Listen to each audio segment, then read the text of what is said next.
കഴിഞ്ഞുപോയ 20 വർഷങ്ങൾ നോക്കുകയാണെങ്കിൽ അമേരിക്കയേക്കാൾ സാമ്പത്തിക ലാഭം കൊയ്യുന്ന ഒരു രാജ്യമാണ് ചൈന.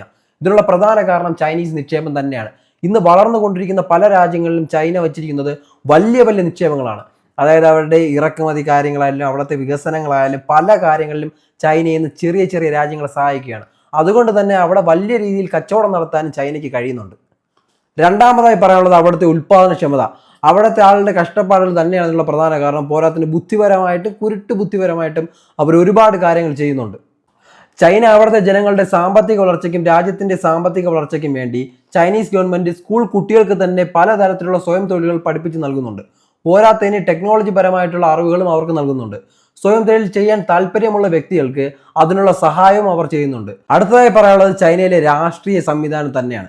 ചൈനയിലെ രാഷ്ട്രീയ സംവിധാനം അവിടുത്തെ അടിസ്ഥാന സൗകര്യങ്ങളും വലിയ വലിയ വികസന പരിപാടികളും അതിവേഗം തന്നെ നടപ്പിലാക്കാൻ വേണ്ടി ശ്രമിക്കുന്നു.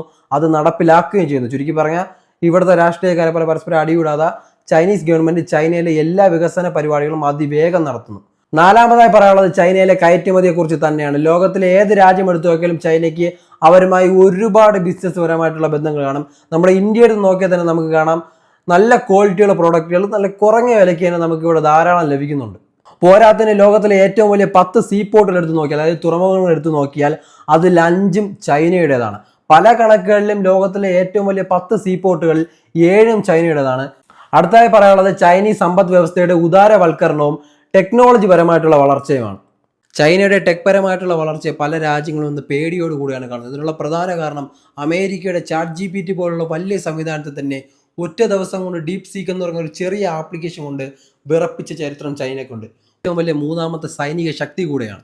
ചൈന ഇത്തരം ഒരു ടെക് പരമായിട്ടുള്ള വളർച്ച കൈവരിച്ചാൽ ഇത് ഭാവിയിൽ അമേരിക്കയ്ക്കും ലോകരാജ്യങ്ങൾക്കും ഒരു ഭീഷണിയാകും എന്ന് തന്നെയാണ് പല രാജ്യങ്ങളും കണക്കുകൂട്ടുന്നത്.